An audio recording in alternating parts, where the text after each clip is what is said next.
Não te dei espírito de temor, mas de ousadia. Onde eu te mandar, tu irás. Onde eu te colocar, tu brilharás e eu te encherei. Eu te encherei. Deixa eu te usar para curar. Deixa eu te usar para salvar. Enquanto eu te uso, eu cuido de tudo que te faz chorar.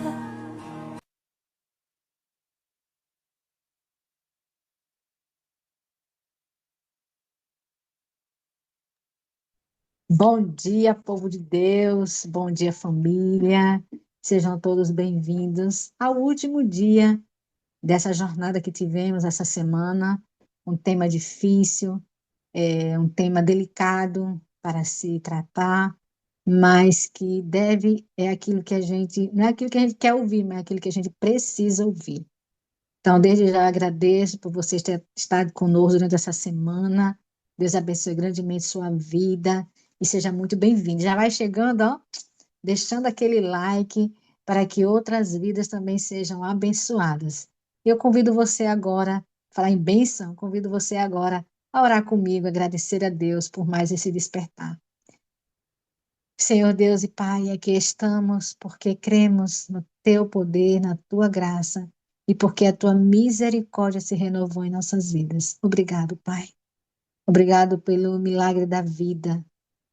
Obrigado pelo Teu cuidado. Obrigado, Deus, por mais uma oportunidade que o Senhor nos dá. E nós, ó Deus, queremos aqui te agradecer por tudo. Em nome de Jesus. Amém. Amém, meus queridos. Antes do tema central, já já nós vamos ter uma palestra abençoada, vamos ter também um- uma mensagem especial pelo nosso pastor Josanã, não perca, vai ser bênção, bênção mesmo. Mas antes nós temos aqui o nosso banquete, através do estudo da lição, através do Reavivados por sua palavra, e o Reavivados de hoje está em Números, capítulo 32. E nesse Reavivados, nesse capítulo acontece algo muito interessante. O povo está agora prestes a entrar na Canaã. E aí, o que que acontece? Acontece algo inusitado. Inusitado. Duas tribos e meia, tá? Duas tribos e meia decidem ficar da além do Jordão, porque eles estavam prestes a entrar na Canaã. E aí, duas tribos e meia diz assim, faz um pedido a Moisés, um pedido inusitadíssimo. Chega para Moisés e diz assim: olha, a gente queria saber se nós pudéssemos. As tribos era a tribo de Ruben, de Gade e a metade da tribo de Manassés. A gente quer saber se a gente pode ficar da além do Jordão. E fizeram esse pedido a Moisés. Olha o que Moisés então responde no verso 7. Por que vocês desencorajam os israelitas de entrar na terra que o Senhor lhes deu para ficar aqui? Por que que vocês querem se separar dos seus compatriotas? Não, porque aqui a terra é mais tem a questão do nosso gado, não sei o quê, papapá. E eles fizeram esse pedido. Na verdade, esse pedido que eles fizeram, não, houve motivo suficiente para Moisés ficar alarmado e ele dizer assim, eu preciso resolver isso, porque ele sabia que ele não ia entrar. E ele sabia que ele tinha que resolver isso antes de Josué assumir o posto, né? E aquilo ali ele precisava resolver. A promessa de Deus era de Israel, era estar nas terras da além do Jordão. Mas aquelas tribos, elas vislumbraram, o que que elas vislumbraram? A fertilidade, a abundância que existia na fronteira. E mesmo tendo aqueles pedidos sendo atendido por, né, sendo atendido, Esse não era o propósito de Deus. Esse não era, vamos dizer assim, o plano original de Deus. A promessa de Deus, o plano de Deus é que eles entrassem em Canaã. Sabe, meus queridos, o Senhor opera no meio do seu povo através do seu Espírito Santo. E todos os dias o Senhor está dizendo para mim e para você: olha, nós estamos pertinho de chegar em Canaã. Mas muitas pessoas estão vislumbradas com esse mundo. Muitas pessoas estão encantadas e querem ficar aqui. Isso é uma decisão, uma escolha individual. Então, que nessa manhã, eu e você possamos fazer a melhor escolha. A escolha de atravessar e entrar na nova Canaã que o Senhor tem preparado para mim e para você. Essa é a decisão mais importante da nossa vida. É a decisão de ficar ao lado dele. Quer você hoje confirmar essa decisão que você fez, quem sabe, há algum tempo atrás? É esse o seu desejo? Então, ore comigo agora.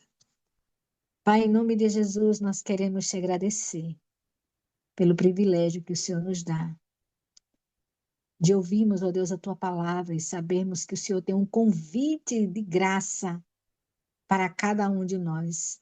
Um convite a Deus para entrar na nova Canaã que está sendo preparado para nós. Nós não somos daqui, Pai, somos peregrinos nesse mundo. Nós não somos daqui nem viemos para ficar. Nós somos cidadãos dos céus. E é para lá que a gente vai voltar, Pai.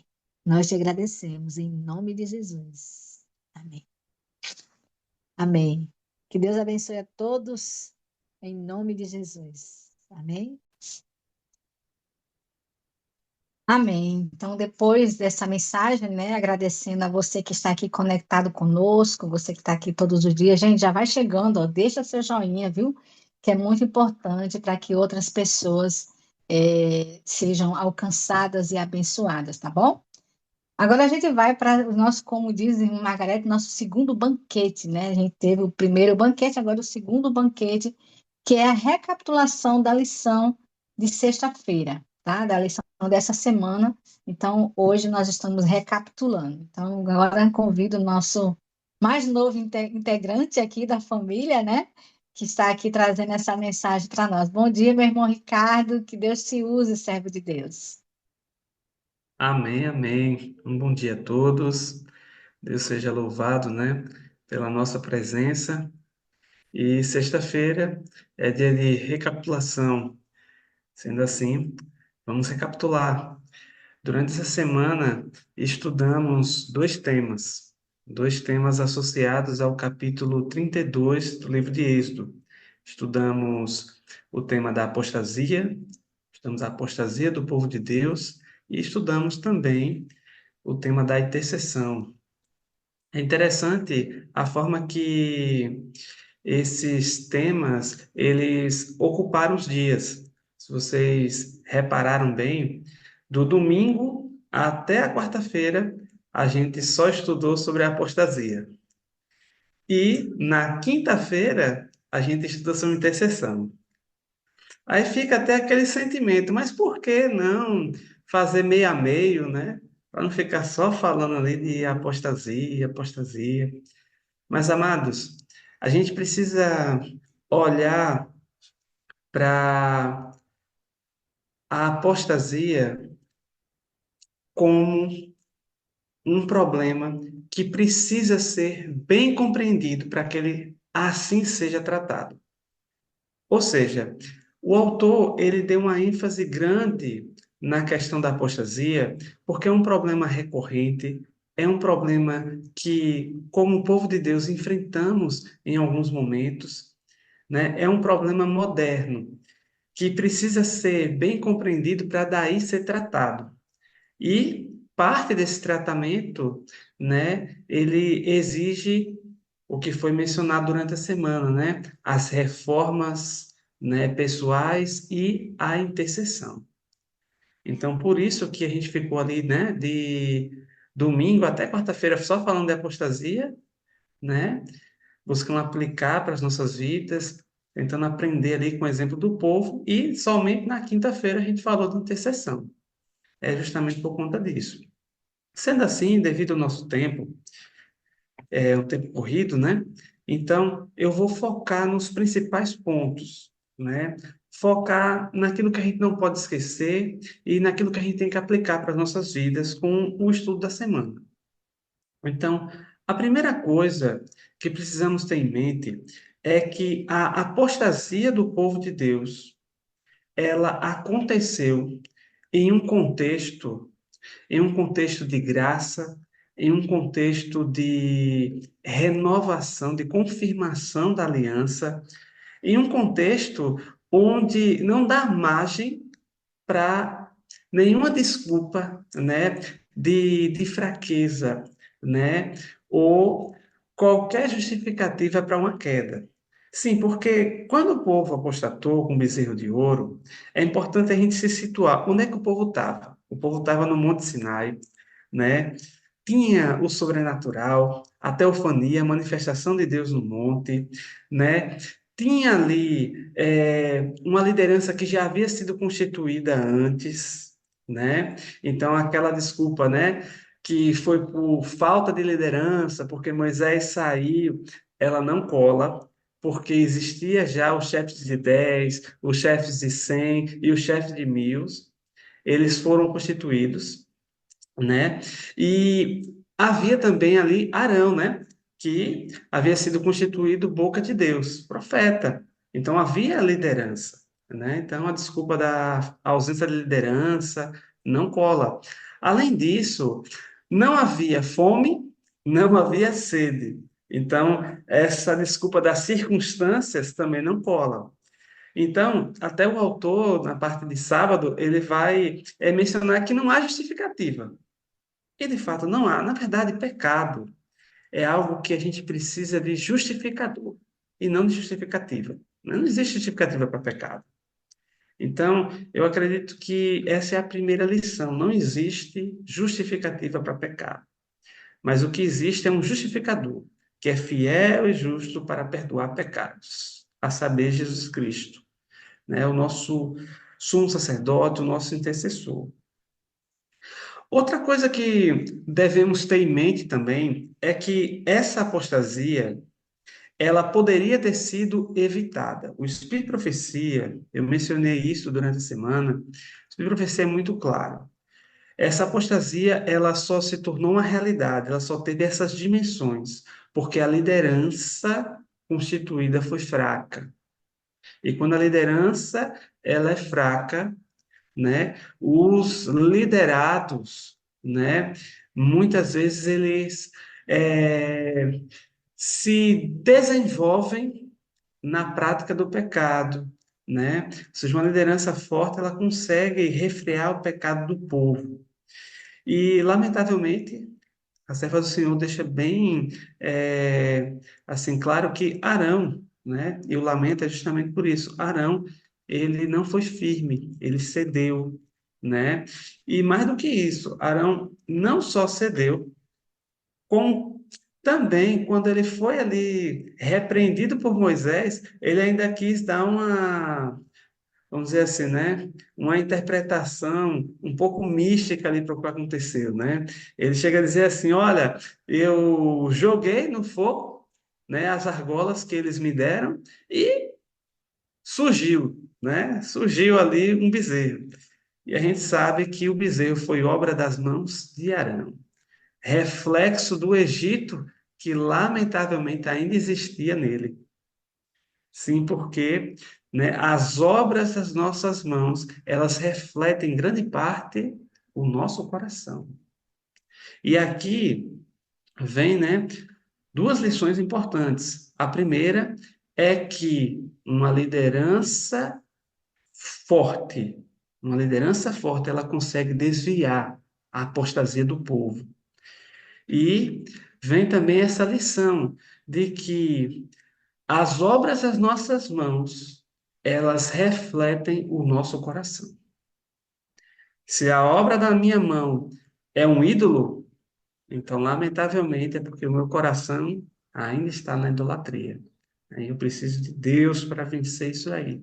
Não é uma obra fácil, não é uma obra fácil.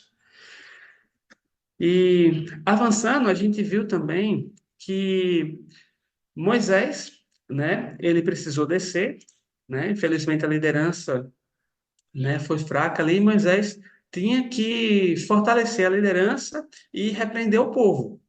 E foi exatamente o que ele fez, né? E isso exigiu também de Moisés que entrasse com juízo. E é interessante que, às vezes, quem tem uma imagem romantizada de Deus tem dificuldade de entender o amor do mesmo. Porque o amor de Deus, ele envolve bondade e misericórdia, mas ele também envolve justiça, porque a justiça também é um ato de bondade, é um ato de misericórdia. É interessante que foi necessário ali eliminar uma faixa de 3.000 homens. E por quê? Né?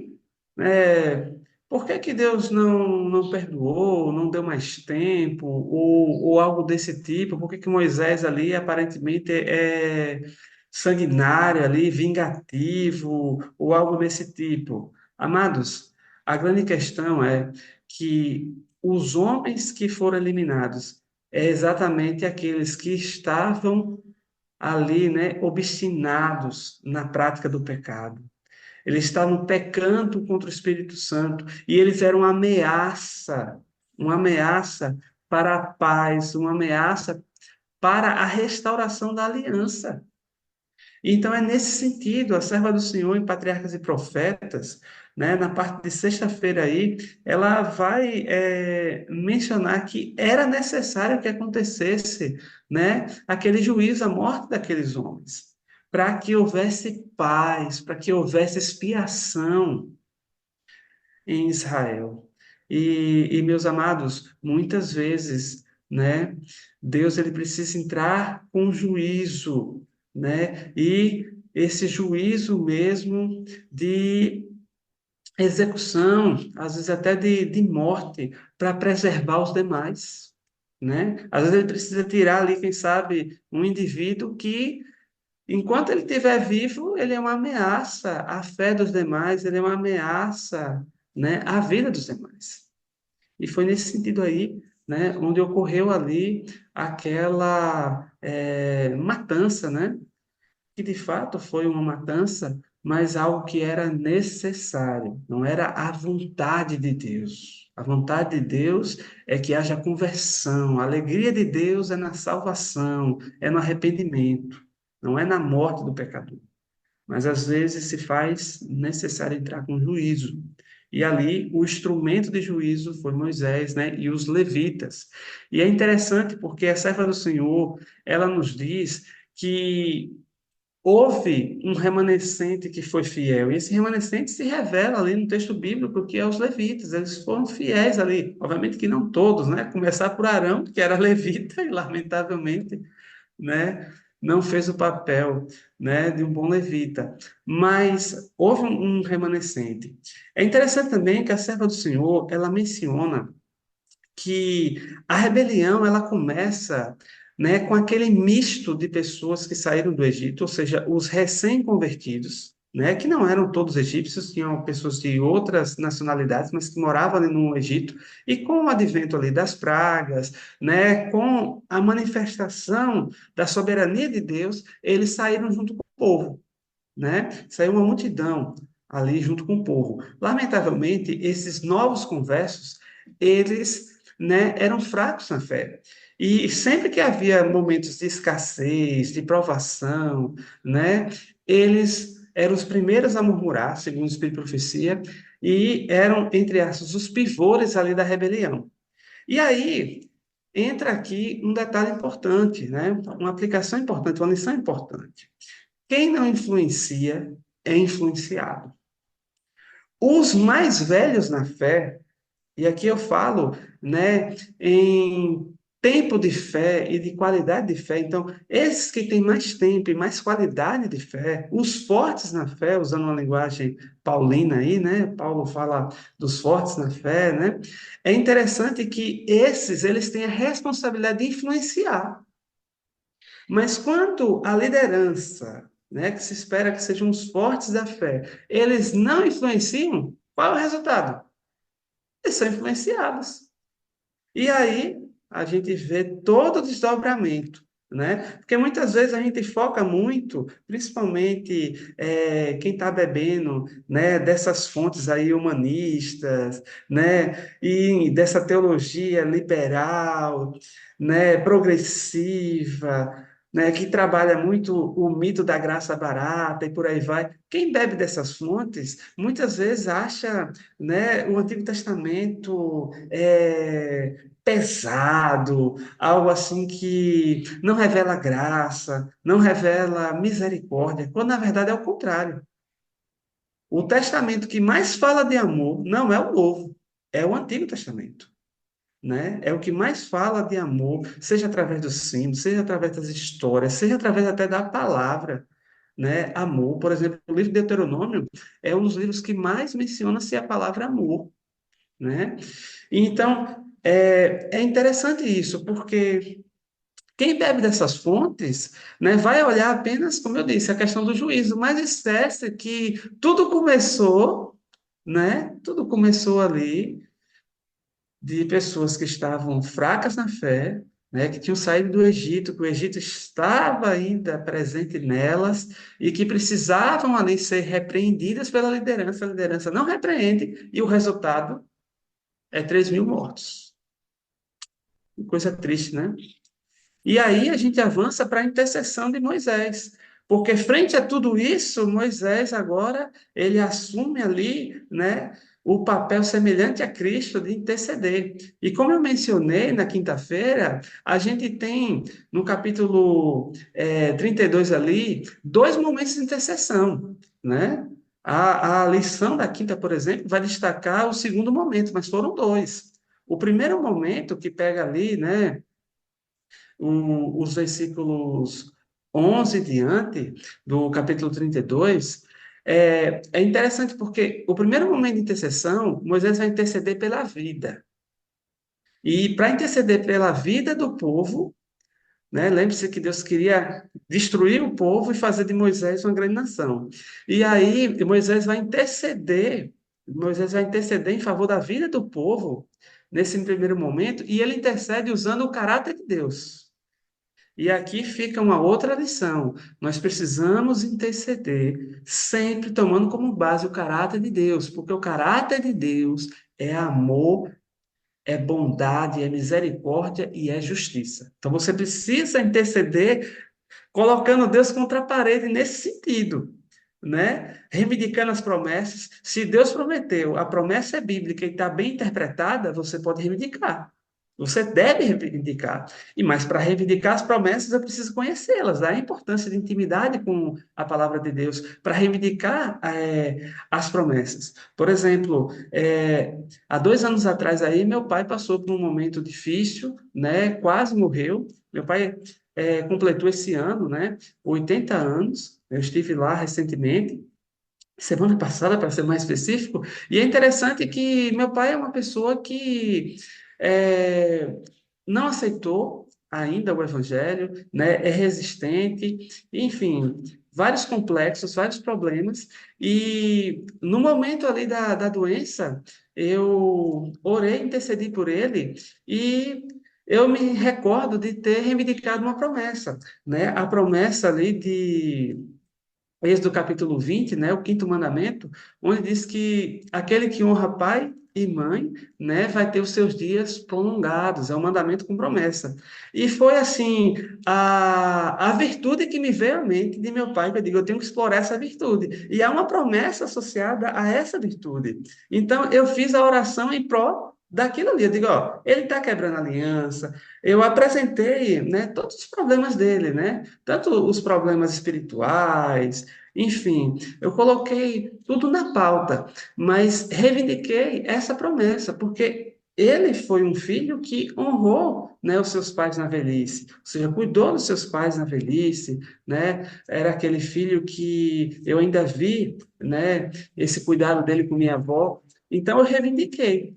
E é interessante que no momento que eu estava orando, intercedendo por pai, foi o momento que ele melhorou, né? Foi o momento que ele conseguiu ali voltar, né? ele estava com um problema muito sério associado ali ao coração dele, e ele tinha tomado a medicação, enfim, a gente estava achando que ele já ia, né, embora, como se diz, né? E Deus abençoou. Então, eu vi o poder ali da intercessão quando você coloca o caráter de Deus, né, em questão, em jogo. E é isso que a gente tem que fazer. Lembrando que Moisés, ele colocou não só o caráter de Deus, mas ele colocou a vida dele em jogo, né? A intercessão de Moisés era diferente, por exemplo, dessa intercessão que eu fiz, onde ali eu estava colocando, né, o caráter de Deus, eu estava colocando palavras, né? A gente consegue, na maioria das vezes, interceder com palavras e com atitudes, mas nem sempre a gente consegue interceder com a vida. E Moisés, ele intercedeu com a vida dele, né? Ele estava colocando a vida dele, né, em jogo a tal ponto de estar disposto a dar a vida pelo povo. Isso não é tão simples, né? E esse é o modelo de liderança de Cristo, porque o que Moisés não fez, Cristo fez por nós. E não é fácil a gente seguir esse modelo, mas não é impossível. A gente vai aprendendo dia após dia com Deus. Até porque Moisés não aprendeu a amar o povo do dia para a noite, né? Houve ali várias experiências, houve tempo ali com Deus e com o povo. Mas é interessante que houve também um segundo momento de intercessão, onde Moisés agora ele vai interceder, além dos versículos 30 e diante, do capítulo 32, ele vai interceder pelo pecado. Veja, ele intercedeu pela vida e agora ele intercede pelo pecado. Porque, amados, a grande questão não é simplesmente se vai viver ou se vai morrer. Porque de que adianta a gente viver, né, essa vida terrena se no fim a gente perder a vida eterna? Então Moisés, ele intercede pela reconciliação do povo com Deus, a expiação pelo pecado, ou seja, ele intercede pelo pecado. Ele intercede pelo pecado do povo. Nós devemos também interceder, né, em prol dessa reconciliação, né? Em relação a pessoas da nossa família, pessoas conhecidas, a nossa igreja, nós precisamos orar a Deus para que haja essa expiação, né? Essa reconciliação. E mais uma vez, Moisés coloca, né, a vida dele em jogo. Sendo assim, amados, a lição que a gente aprende com relação à intercessão é que precisamos sim colocar o caráter de Deus em evidência em nossa intercessão, em nossas orações intercessórias. E precisamos, sim, dia após dia, né, se colocar no lugar do povo, né, e se colocar, né, à disposição de Deus para abençoar, né, e cumprir esse papel aí, né, de intercessores como Moisés. Sendo assim, amados, que Deus nos ajude a colocar em prática o que foi aprendido durante a semana, e para isso nós vamos agora fazer, né, uma oração para fechar esse momento, e que nessa oração você apresente, né, seu coração a Deus.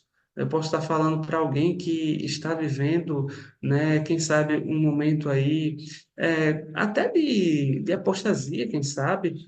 Enfim, Deus ele é capaz de restaurar a nossa condição, né? E nosso papel, né, é interceder, né, e fazer as reformas que são necessárias. Sendo assim, vamos orar. Santíssimo Deus, Pai eterno, Pai de amor, o estudo dessa semana foi um estudo tremendo, Pai. É um estudo que nos mostra que, de fato, Pai, estas coisas aconteceram com eles, aconteceram com Israel para servirem de exemplo e foram escritas, Pai, como advertência para nós, a quem o fim dos tempos tem chegado. De fato, Pai, o que aconteceu com o povo, lamentavelmente acontece ainda hoje, né? Com parte do teu povo. E precisamos, Pai, de restauração, precisamos de expiação, de reconciliação. Por isso, Pai, nos ajuda, Pai. E também, Pai, precisamos não apenas da intercessão, mas precisamos ser intercessores. Então, nos ajuda a colocar o teu caráter sempre em evidência. E para isso, Pai, precisamos conhecer teu caráter. E só é possível conhecer o teu caráter através, Pai, do estudo da palavra de Deus, através da oração e através do jejum, Pai. Essas práticas pessoais e também coletivas, elas são necessárias, Pai, para que a gente possa cada dia mais se tornar intercessores, para que a gente possa ter poder para interceder. Por isso, Pai, nos ajuda a cada dia mais colocar a nossa vida, né, em jogo, como Moisés fez, em prol, Pai, dos nossos amados. Nos ajuda a interceder, Pai, cada dia mais, como Moisés, confiando, Pai, no poder e no sangue de Cristo, que é capaz de perdoar pecados.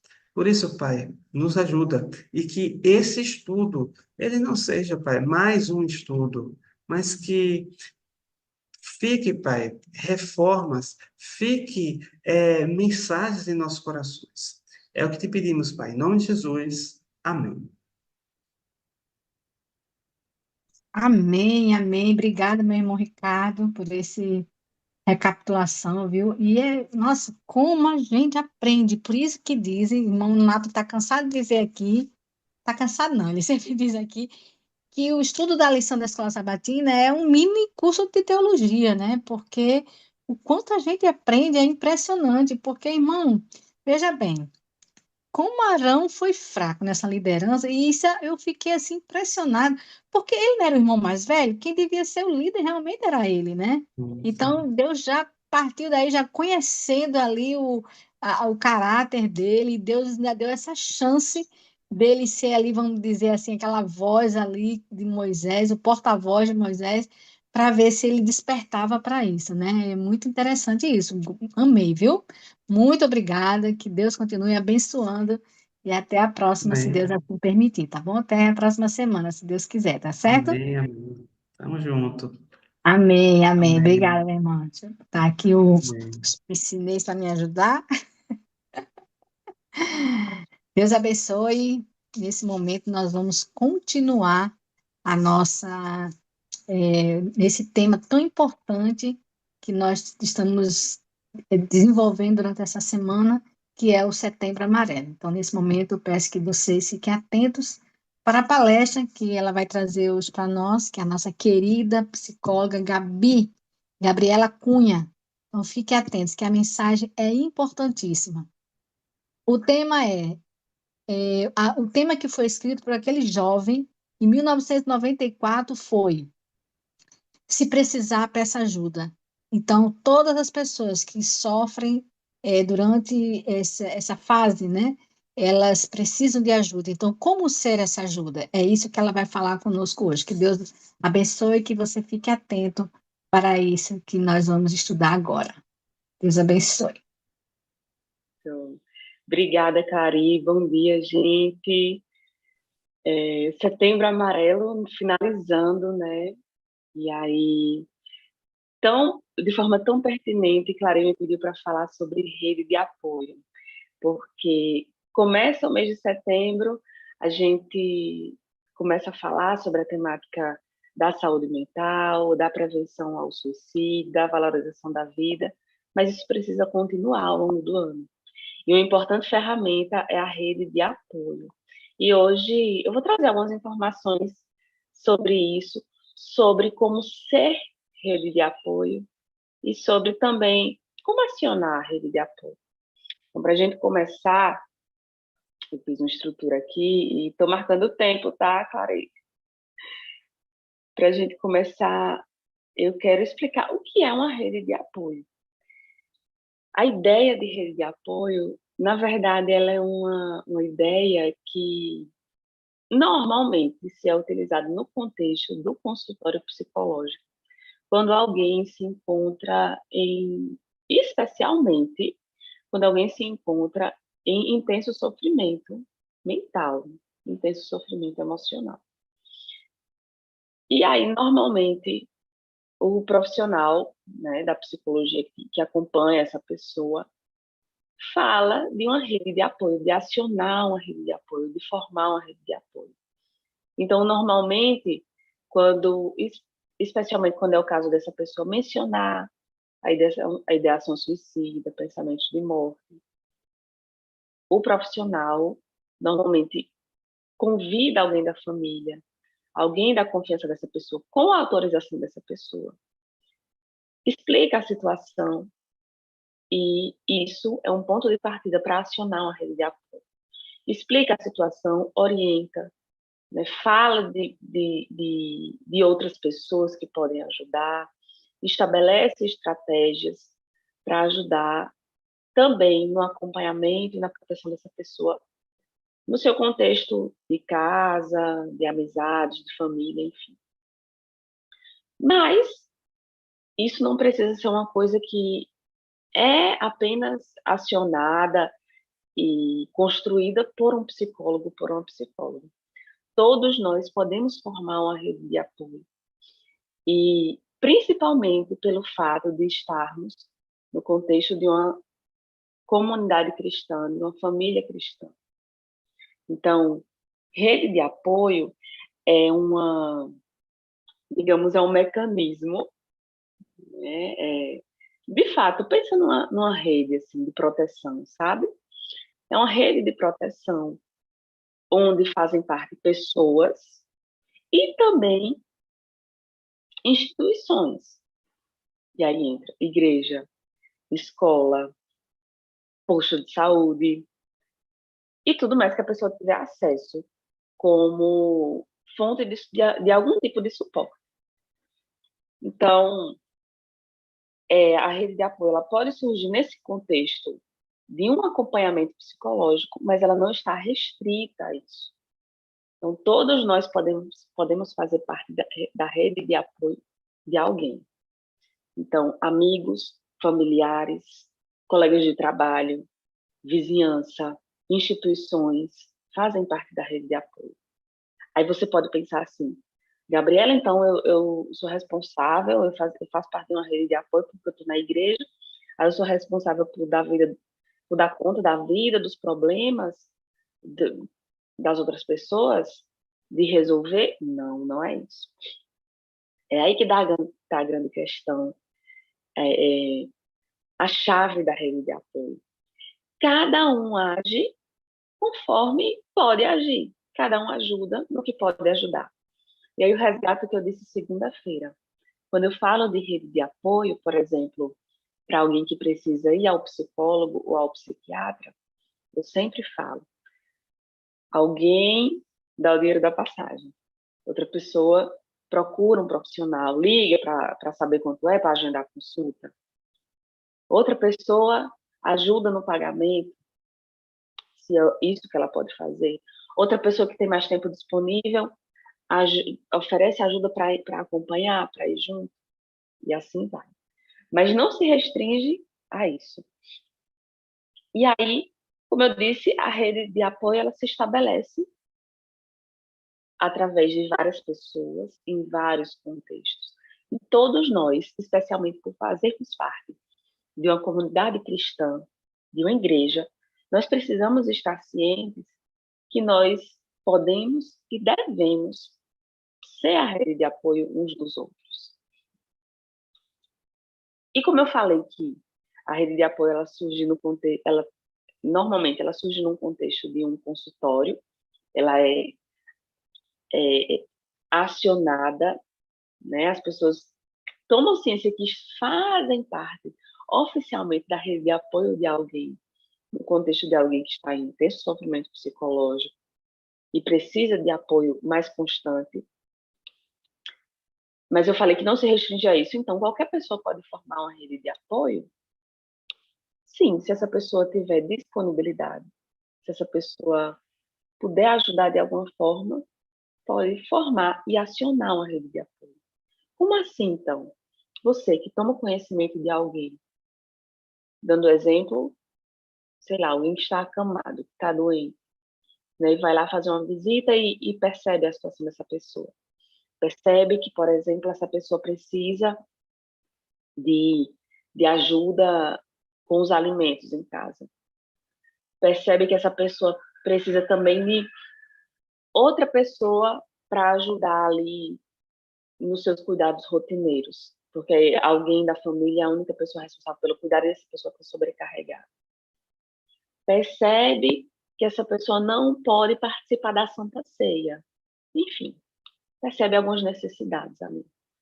Então, essa pessoa, ela pode transmitir essas necessidades à igreja, às pessoas que estão ali ao redor, aos amigos. E aí, cada um pode se disponibilizar e tomar parte nisso. Uma pessoa vai lá, aciona a asa da igreja, que faz uma campanha e arrecada alimentos. Essa pessoa vai lá e leva. Outra pessoa tem mais tempo disponível e diz, eu vou lá, vou ajudar, vou passar uma tarde, vou ajudar na rotina de cuidados dessa pessoa. Essa pessoa avisa ao ancianato da igreja, olha, fulano não está podendo vir participar das Santas Ceias. Vai lá o ancianato, leva a Santa Ceia junto com o diaconato, especialmente, né? E aí, essa equipe também faz visitas mais constantes para ajudar no fortalecimento espiritual. Então, a rede de apoio, isso aqui eu estou dando um exemplo, a rede de apoio é estabelecida quando há alguém disponível para ajudar. Então, é uma coisa até muito mais simples do que a gente pensa, e muito necessária, que todos nós precisamos fazer.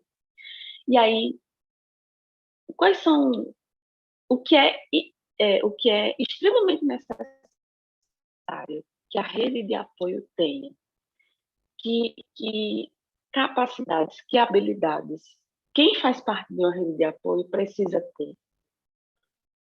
Primeiro, você precisa saber ouvir, estar disposta a ouvir as necessidades da pessoa. E aí, falando de sofrimento emocional, de sofrimento mental, é imprescindível que, no bem alto, se eu chamar de escutatório, ouvir verdadeiramente, é necessário que haja silêncio. Às vezes, a gente vai fazer uma visita, a gente conversa com alguém procura em busca de uma orientação, às vezes a gente ouve para responder. Eu não falo nem de crítica, eu falo, a gente já ouve querendo dar uma solução, querendo propor uma solução, porque, claro, a gente quer ajudar a amenizar o sofrimento. E aí, com a ótima intenção, que isso parte de uma boa intenção, a gente ouve para responder, para sugerir. E a gente esquece de ouvir verdadeiramente, que é simplesmente deixar a pessoa falar. Mas também é necessário conversar, e aí a gente entra no nosso segundo ponto. Ouvir verdadeiramente. Mas, para haver uma conversa, ouvir não dá conta apenas. E como conversar? Como compreender mais como aquela pessoa está sofrendo e como é possível ajudar? Pergunte a essa pessoa. Como você está? Como eu posso lhe ajudar? Do que você está precisando nesse momento? Como é possível amenizar essa situação? Você quer obter ajuda? Perguntar ajuda muito mais. E faz com que essa pessoa consiga também organizar e transmitir o que ela precisa e o que ela gostaria de dizer também, em forma de desabafo. Então, ouvir e também conversar. Um bom ponto de partida para conversar é perguntando a essa pessoa. E, por fim, de fato, agir, ajudar. E aí eu dou o exemplo da empatia e da compaixão. Muito se fala em empatia, né? Nós precisamos ter empatia uns com os outros. Só que empatia, ela não é um sentimento. E sozinha, ela não faz muita coisa. Porque empatia é uma habilidade, ela é uma capacidade. Eu não sinto empatia, eu demonstro empatia. Empatia é a capacidade de você compreender como aquela pessoa se sente, compreender a situação daquela pessoa dentro de uma determinada circunstância. E uma frase que normalmente as pessoas conhecem é a capacidade de se colocar no lugar do outro. Mas, além de empatia, nós precisamos ter compaixão. A compaixão, sim, é uma ação, é uma atitude que tomamos, uma postura que assumimos de ajuda, de suporte, de apoio. E é aí que entra a rede de apoio. Individualmente, todos nós podemos ouvir, perguntar, conversar. Mas através da rede de apoio é muito mais possível agir. E eu falo assim, gente, de rede de apoio, mas infelizmente, muitas pessoas que dão suporte a pessoas que se encontram em depressão, em ansiedade, em ideação suicida. Tem gente que é uma rede de apoio de uma pessoa só. Por isso que a gente precisa estar atento a quem precisa de ajuda para ajudar. Então, a rede de apoio surge com essa ideia. Eu vou ajudar, mas aí eu vou acionar outras pessoas também, para cada um ajudar, conforme as suas forças, conforme as suas possibilidades, cada um ajudando em um ponto. E aí a rede de apoio, ela é estabelecida através da ação. Então você pergunta para saber como aquela pessoa gostaria de ser ajudada ou como ela precisa de ajuda. E aí você aciona outras pessoas que possam ajudar. Fulano vai lá fazer uma visita. Fulano, acho que Ciclano precisa de um psicólogo. Como é que a gente pode fazer para conversar sobre isso com essa pessoa? Para convencer, às vezes. Para levar essa pessoa. E aí, mais gente entra na rede de apoio. E aí eu falei da parte de quem faz parte da rede de apoio. Né? Mas como quem precisa pode acionar essa rede de apoio? Só é possível buscar ajuda em uma rede de apoio. Quando se precisa da ajuda de uma rede de apoio, quando a gente se permite parar, quando a gente compreende que a gente não é máquina, que a gente precisa frear. Então, se você sente que precisa de ajuda, se você sente que as coisas não estão indo bem, né, que não está dando muito certo do jeito que está, se você sente que precisa conversar, busque alguém de confiança e fale sobre isso. A partir daí, você começa a acionar a rede de apoio e diga, eu preciso de ajuda. Sabe? Nem que seja para conversar. Mas, para acionar a rede de apoio, é necessário que se fale, que se peça ajuda. E se alguém vai até você pedindo ajuda, um bom ponto de partida é seguir esses passos. Ouvir, conversar, perguntar e agir também em prol dessa pessoa. Gente, mais uma vez, a igreja é um lugar onde precisa existir uma rede de apoio, onde precisa existir uma escuta sincera, uma escuta verdadeira, onde precisa existir confiança, e onde precisa existir suporte mútuo. Isso é necessário. A própria Bíblia fala do papel dos cristãos uns com os outros no fato de exortar, né, de orientar. A gente precisa resgatar isso. E, claro, exortar diz respeito a orientar com amor, com acolhimento. É isso que a gente precisa fazer e reforçar no ambiente da igreja. Então, forme uma rede de apoio, esteja atento a quem precisa de ajuda em diversos aspectos, ajudem conforme as suas forças. E com isso a gente vai conseguir certamente fortalecer emocionalmente e resgatar muita gente do sofrimento. Obrigada.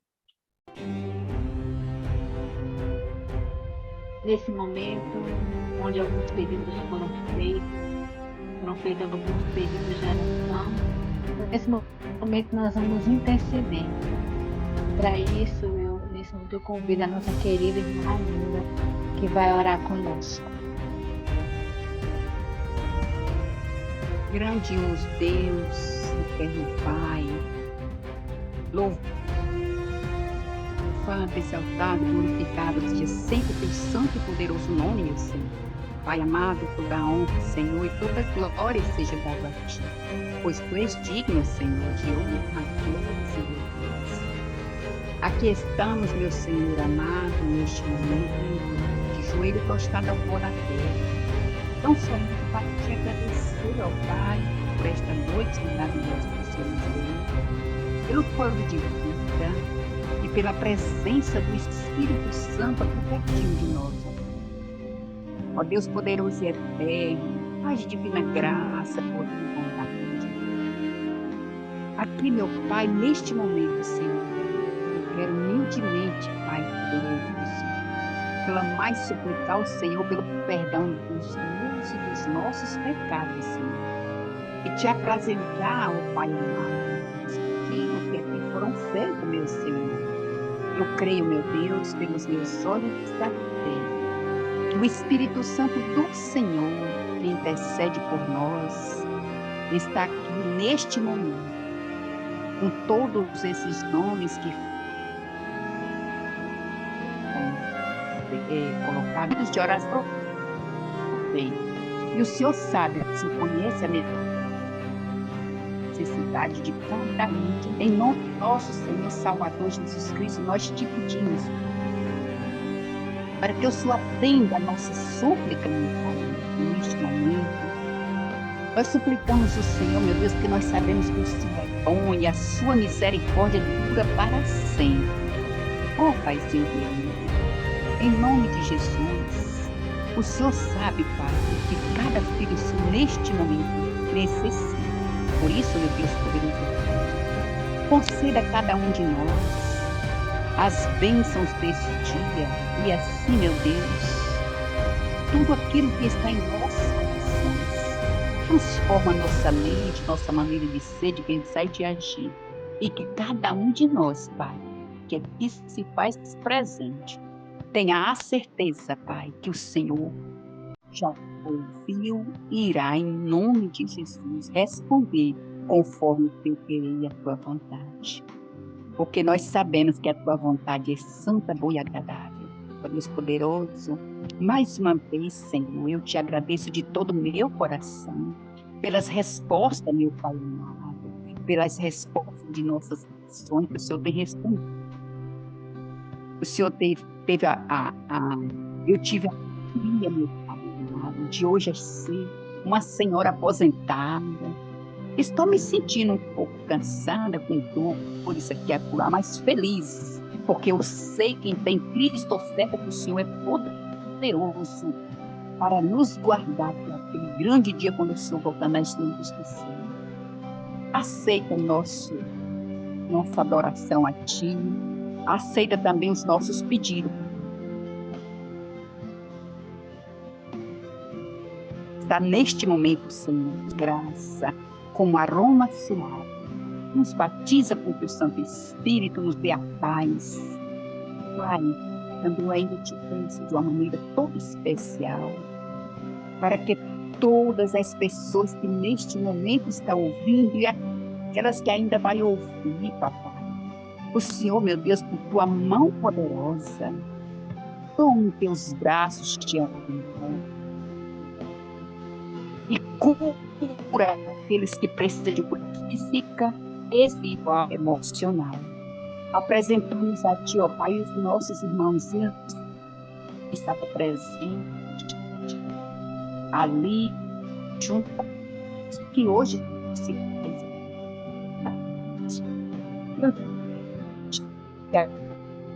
unidade nós temos que estar vendo por uma maneira oficial.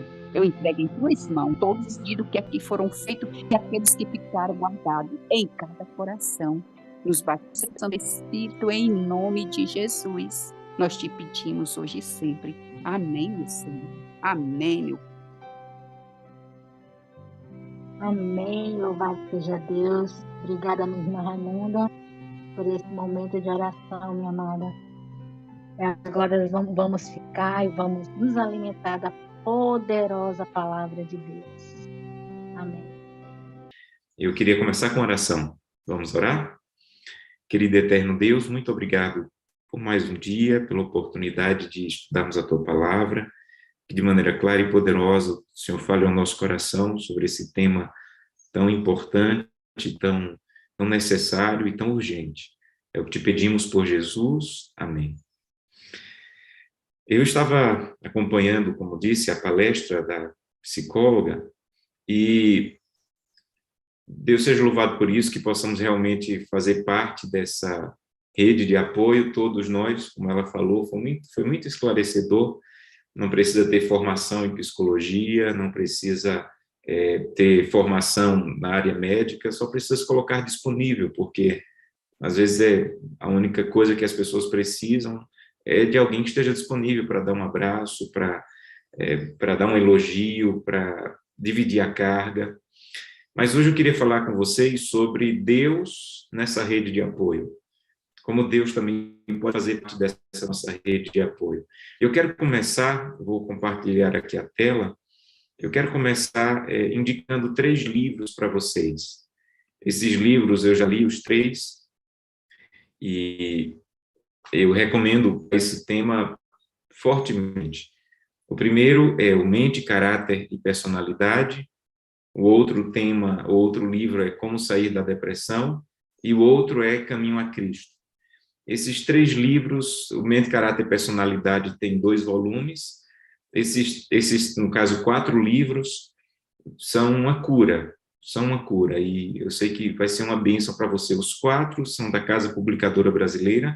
Você pode ligar para a Casa Publicadora ou pedir pelo site ou pelo telefone, e você vai adquirir esses livros, ler esse livro, compartilhe esse livro, peça para outras pessoas lerem esse livro. Muitas vezes em minha vida esses livros me ajudaram profundamente. Mas eu quero convidá-lo agora a abrir a Bíblia para pensarmos sobre Deus nessa rede de apoio. Eu gosto dessa imagem. Essa imagem, ela já falou o meu coração várias vezes. Algumas vezes eu chego a Deus assim cansado, sem forças, e sinto Deus ali nessa rede de apoio. O primeiro texto que eu quero ler com vocês está em Mateus. Abra sua Bíblia no livro de Mateus, com a primeira solução divina para essa rede de apoio, para nos ajudar. Mateus capítulo 6, verso 25, Jesus diz assim: Por isso vos digo, não andeis ansiosos pela vossa vida, quanto ao que haveis de comer ou beber, nem pelo vosso corpo, quanto ao que haveis de vestir. Não é a vossa vida mais do que o alimento e o corpo mais do que as vestes? Observai as aves do céu, não semeiam, não colhem, não ajuntam em celeiros, contudo, vosso Pai Celeste as sustenta. Porventura vocês não valem mais do que as aves? Qual de vós, por ansioso que esteja, pode acrescentar um côvado ao curso da sua vida? E por que andais ansiosos quanto ao vestuário? Considerai como crescem os lírios do campo. Eles não trabalham e nem fiam. Eu, contudo, vos afirmo, nem Salomão em toda a sua glória se vestiu como qualquer um deles. Ora, se Deus veste assim a erva do campo, que hoje existe, amanhã lançada no forno, quanto mais vós outros homens de pequena fé. Portanto, não vos inquieteis, dizendo que comeremos, que beberemos, ou com que nos vestiremos, porque os gentios é que procuram todas estas coisas, pois vosso Pai Celeste sabe que necessitais de todas elas. Buscai, pois, em primeiro lugar o reino e a sua justiça, e todas as outras coisas vos serão acrescentadas. Portanto, não vos inquieteis com o dia de amanhã, pois o amanhã trará os seus cuidados, basta ao dia o seu próprio mal. Esse texto de cura, esse texto é um texto de cura. E, vejam, esse texto não é um chamado à displicência, esse texto não é um chamado à preguiça, esse texto não é um chamado a não fazer nada ou deixa a vida me levar. Esse texto é apenas um convite para não antecipar os problemas de amanhã, não antecipar as dores de amanhã. Esse texto é um convite para confiar em Deus, na capacidade divina de cuidar de mim, de cuidar do meu futuro. Há uma citação de Ellen White que ela fala sobre ansiedade, eu queria compartilhar com você. Ela diz assim: a ansiedade é cega. Olha que coisa, a ansiedade é cega. Por que a ansiedade é cega? Porque a ansiedade é a tentativa humana de antecipar o amanhã, e você não pode antecipar o amanhã, você é cego em relação ao amanhã. Por isso, a ansiedade, que é a tentativa de antecipar o amanhã, ela é cega. e ela não pode discernir o futuro, mas Jesus vê o fim desde o começo. Em toda dificuldade tem ele um meio preparado para trazer alívio. Aleluia. A ansiedade é cega, você é incapaz de antecipar o amanhã, mas Jesus já está no amanhã. E deveríamos acordar pensando nisso. Eu não sei como vai ser a minha manhã, como vai ser a minha tarde, como vai ser a minha noite, mas Jesus já está na minha manhã, já está na minha tarde e já está na minha noite. A ansiedade, ou a tentativa de antecipar o amanhã é cega, mas Jesus vê o fim desde o começo. E ele pode me trazer alívio para qualquer ansiedade, para qualquer dificuldade. Olha que coisa linda. Nenhuma lágrima é derramada sem que Deus note. Não há sorriso que ele não perceba. Se tão somente crêssemos nisto plenamente, toda ansiedade inútil. Na citação anterior diz que a ansiedade é cega. Nessa citação diz que a ansiedade é inútil. Se nós crêssemos que Jesus ele tem cuidado, assim como ele cuida das aves, assim como ele cuida das flores, muito mais ele vai cuidar de nós, nós iríamos dissipar toda ansiedade inútil. Deus não se embaraça com a multiplicidade dos cuidados, nem é dominado por seu peso. Se você acreditar nisso, você vai ter um repouso de alma que muitos não estão desfrutando. Se você acreditar nisso. Então, Ellen White ela está dizendo assim, olha para o texto de Mateus capítulo 6 e lê esse texto e diz, Santo Deus, me ajuda a crer nisso aqui de verdade. A crer que a ansiedade é cega, a crer que a ansiedade é inútil, a crer que o Senhor vai cuidar porque o Senhor já está no futuro. Eu não consigo ver o futuro, eu não consigo antecipar as dores do futuro, os problemas do futuro, mas o Senhor já está lá. Então, primeira solução divina é não tente antecipar o futuro e confie no Deus que é capaz de cuidar. Segunda solução de Deus, Salmo capítulo 38, verso 9. Olha o que diz aí, Salmo capítulo 38, verso 9. Diz assim, na tua presença, Senhor, estão os meus desejos todos, e a minha ansiedade não te é oculta. Sabe o que Davi está dizendo? Eu também passo por momentos de ansiedade, mas sabe o que eu faço? Eu coloco nas mãos de Deus. Às vezes nós cometemos o erro de simplesmente viver reclamando para todas as pessoas antes de correr para Deus, para colocar sobre ele a nossa ansiedade. As pessoas podem até ouvir, mas muitas vezes as pessoas acham que nós estamos fazendo uma tempestade no copo de água. E às vezes o que dói muito em você, quando outra pessoa ouve, ela vai menosprezar, ela vai dizer, olha, deixa isso para lá, isso é uma besteira. Para você não é uma besteira. E sabe o que Davi está dizendo? Não importa o tamanho da minha ansiedade, eu levo ela para Deus, porque nenhuma ansiedade é pequena para Deus. Nada que te cause dor é pequeno para Deus. Pode ser para o teu esposo, para a tua esposa, para o teu filho, para o teu colega do trabalho, para o teu vizinho, até para o teu amigo da igreja, mas não é para Deus. Então, leva para Deus. Eu lembro que um dia eu estava comportando, eu precisava pagar a faculdade para poder voltar para o colégio. Meu pai tinha sido assaltado e eu estava no coração de tentar conseguir algum recurso para ajudar meu pai, porque haviam levado tudo ali que ele tinha no comércio dele. E eu comecei a trabalhar, não conseguia vender, passei 15 dias, não conseguia vender nada. E eu estava na correria, numa loucura. E um dia de madrugada eu estava desesperado, angustiado, e me ajoelhei. E comecei a chorar e reclamar e falar com Deus. E sabe quando o Espírito Santo se aproxima? O Espírito Santo se aproximou e me falou claramente, Josanã, você está com esse problema há 15 dias e é a primeira vez que você lança o seu problema sobre mim. Você já contou para os seus pais, para os seus amigos, para as pessoas da igreja, mas é a primeira vez que de verdade você se ajoelha e lança esse problema sobre mim. Descanse, porque eu posso resolver os seus problemas. E a partir daquela semana, Deus foi abrindo as portas. Mas Deus me mostrou claramente, era a primeira vez em uma semana que eu lançava o meu problema sobre ele. Eu tinha lançado o meu problema sobre todo mundo. Tinha contado o meu problema para todo mundo, menos para Deus de verdade, me ajoelhar e contar para ele e abrir meu coração e dizer, Santo Deus, tira o meu fardo.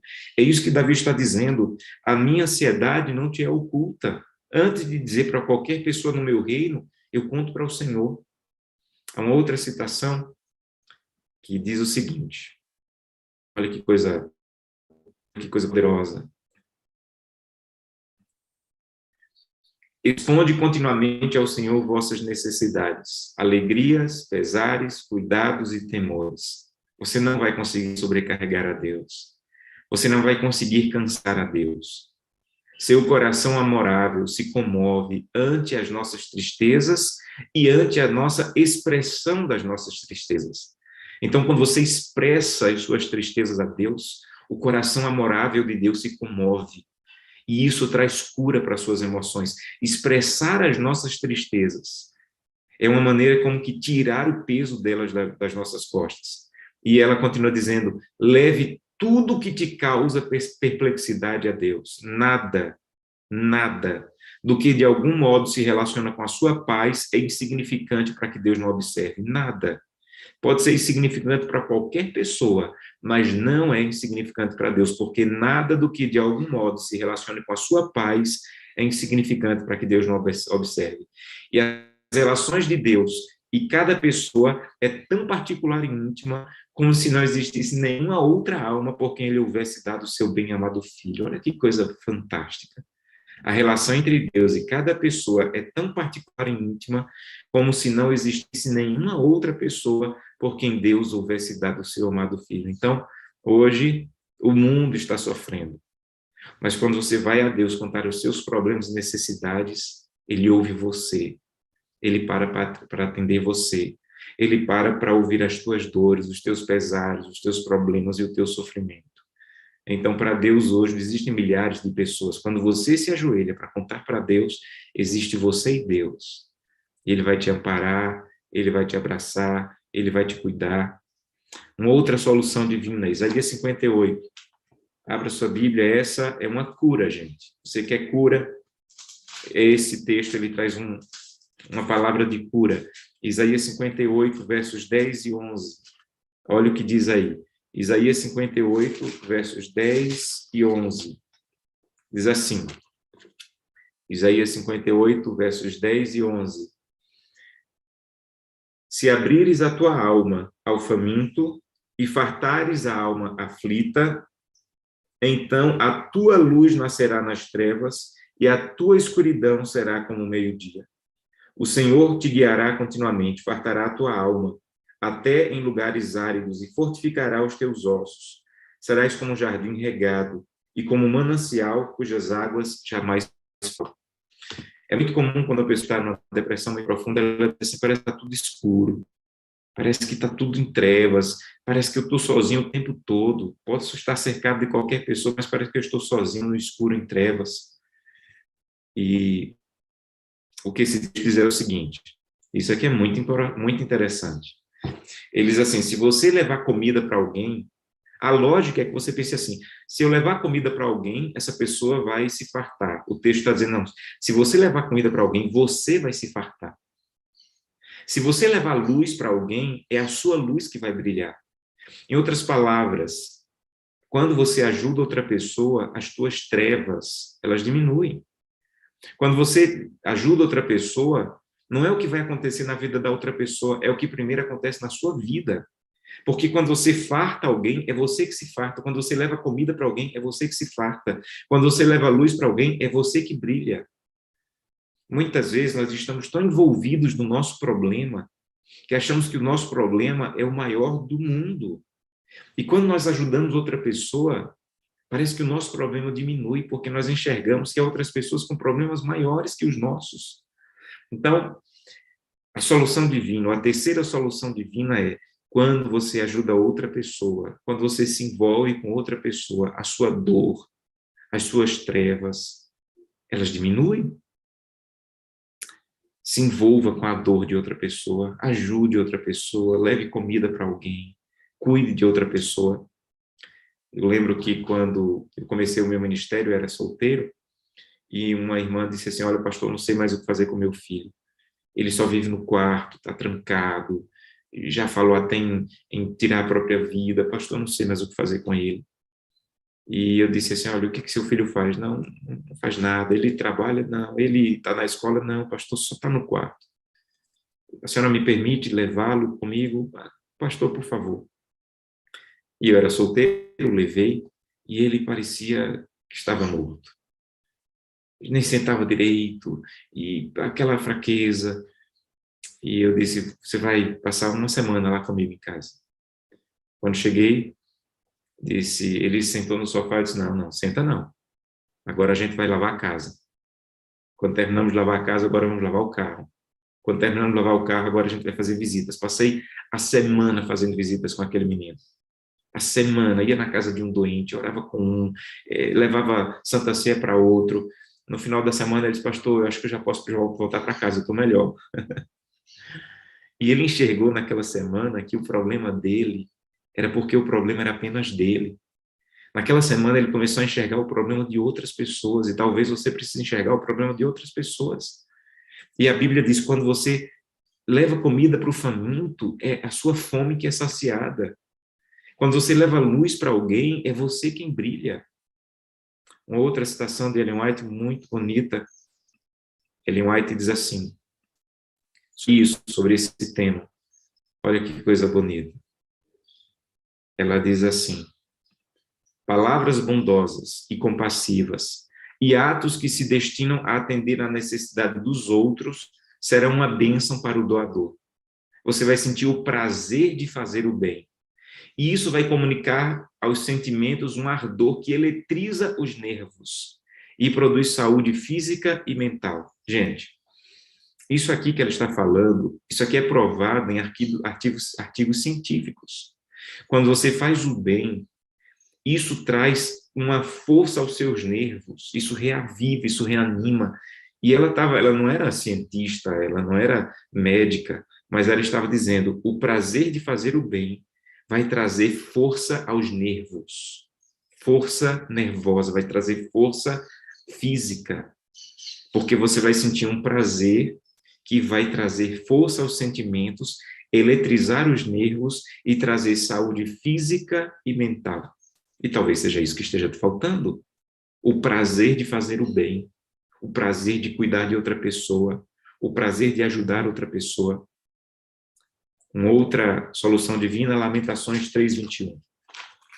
Já estamos terminando, vamos terminar com esse versículo e um outro. Esse é o penúltimo versículo.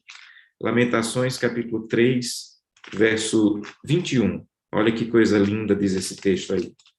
Lamentações, capítulo 3, verso 21. Diz o seguinte. Um livro escrito por Jeremias, e que tem coisas lindas, mas esse versículo é fantástico. Ele diz, quero trazer à memória o que me pode dar esperança. Quero trazer à memória o que me pode dar esperança. Às vezes, nós começamos o dia trazendo à mente coisas que vão nos trazer medo, olhando notícias de briga sobre política, de confusão sobre guerra, e a gente começa a trazer à mente só coisas que vão nos trazer medo, desânimo, briga, desunião.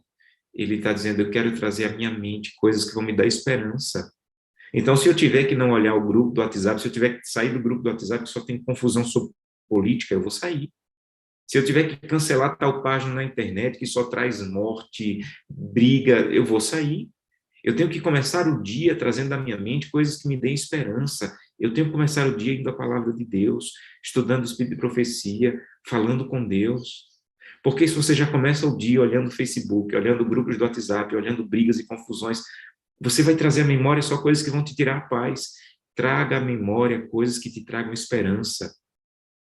Sabe o que é que ela diz? Ellen White diz em uma citação belíssima do livro Caminho a Cristo, por isso que eu digo que Caminho a Cristo é um livro de cura, porque ele vai te ajudar a pensar de maneira bíblica. Olha o que ela diz.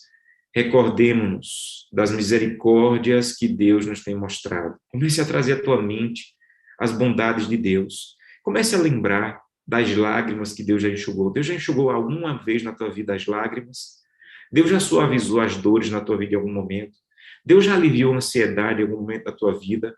Deus já dissipou temores? Deus já supriu necessidades, Deus já derramou bênçãos. Comece a trazer à memória esses momentos da tua vida. E dessa maneira, de que maneira? Lembrando dessas coisas, Deus vai te fortalecer para tudo o que ainda se coloca à sua frente, no que resta da sua caminhada. Olha que coisa linda.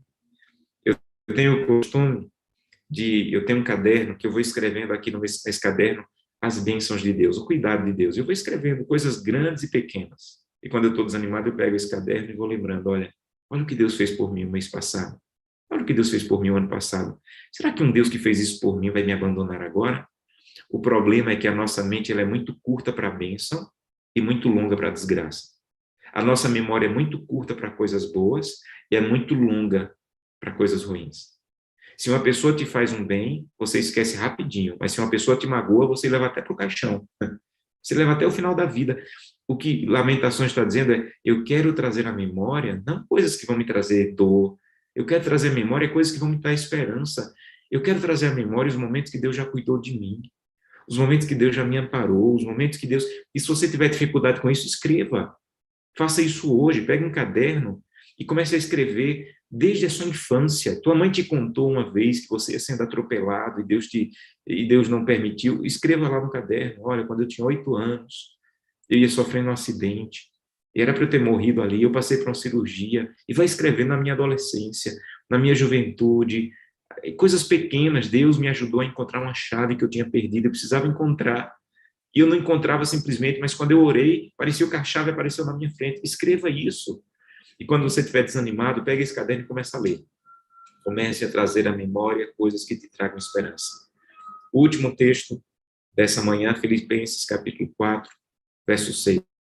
É muito conhecido esse texto, mas é um texto de cura também. Filipenses capítulo 4, verso 6, que diz assim: não andeis ansiosos por coisa alguma, em tudo, porém, sejam conhecidas diante de Deus as vossas petições, pela oração, pela súplica e pela ações de graça. Sabe o que é que ele está dizendo aqui?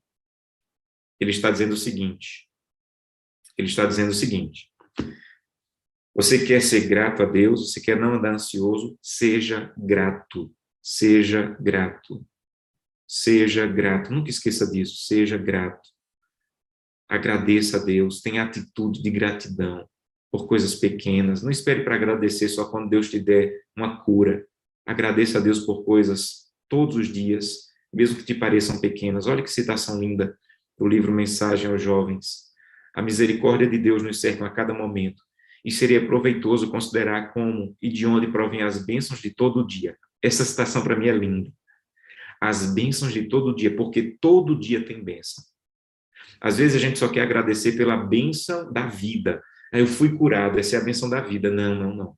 Agradeça pela bênção de todo dia. Que as preciosas bênçãos de Deus despertem as nossas gratidões. Não seja mal agradecido e indiferente. Não seja mal agradecido e indiferente. E quando você começa, como Filipenses diz aqui, quando você começa a apresentar a Deus as suas ações de graça, o verso 7 diz, a paz de Deus, que excede todo entendimento, vai guardar o seu coração. Quando é que a paz de Deus, que excede todo entendimento, vai tomar conta da minha vida? Quando eu sou grato, gente. Quando eu apresento a Deus a minha gratidão. Olha essa citação. Nosso Pai Celestial mede e pesa cada prova antes de permitir que ela sobrevenha ao crente. Cristo nunca falhou a um crente em sua hora de combate. Você pode dizer que está difícil. Você pode dizer que não entende por que está passando por isso. Você pode dizer que está muito angustiado. O que você não pode dizer é que Cristo falhou. Cristo nunca falhou em uma hora de combate. E olha que coisa linda essa citação diz. É como se Deus tivesse uma balança em que ele mede e pesa cada ansiedade, cada dor, antes que ela te atinja. E se atingiu você, é porque Deus sabe que ele, com você, pode enfrentar. Que Deus te abençoe. Que, como a Gabriela falou, que você tenha um grupo de apoio, mas que Deus esteja nesse grupo de apoio. Que através da gratidão, que através de lançar sobre Deus a ansiedade, que através de recordar as bênçãos, que através de não trazer à memória coisas que vão te trazer dor, mas trazer à memória coisas que vão trazer esperança, que Deus cure você, que Deus restaure você. Claro, procure profissionais, procure médicos, Se ele te passar remédio, use um remédio para angústia, para depressão. Não tenha medo disso. Deus pode usar médicos, remédios, profissionais, mas conte com a ajuda e o cuidado de Deus. Que Deus te abençoe. Vamos orar? Querido Pai, imagino que talvez essa mensagem tenha sido apenas para uma pessoa hoje, que está angustiada, porque não sabe mais onde encontrar forças para procurar um emprego, ou porque está sentindo a dor da solidão, depois de ter sofrido uma traição muito cruel, ou alguém que está sofrendo a dor da saudade porque alguém que ama morreu. E essa manhã a tua palavra se aproximou dessa pessoa para dizer assim: eu cuido de você, eu posso te amparar, eu posso te ajudar, eu posso te fortalecer. Procure outras pessoas para ajudar. Eu sei que nesse momento você precisa de ajuda, mas se você procurar alguém para ajudar, isso vai trazer esperança ao teu coração. A tua luz vai brilhar. Você está no escuro, mas esse escuro vai sair um pouco. Ou você pode lançar sobre mim tua ansiedade. Eu vou cuidar de você. Santo Deus, ajuda essa pessoa, cura essa pessoa, restaura essa pessoa. Que ela sinta a tua paz nesse momento, a paz que excede todo entendimento. Que ela possa sair agora com a cabeça erguida para mais uma vez procurar emprego, que ela possa sair do quarto que ela esteve há tantos dias, e as pessoas de casa se surpreendam e digam: olha, o que aconteceu? E ela possa dizer: Deus visitou o meu quarto, o escuro do meu quarto, ele trouxe luz para o escuro do meu quarto, e eu posso sair agora. Ainda não estou curado, ainda não estou bem, mas já posso ver luz e posso sair do quarto escuro que eu estava, porque o meu Deus me visitou. É o que eu te peço em nome de Jesus. Amém. Que Deus te abençoe. Amém, amém. Louvado seja Deus.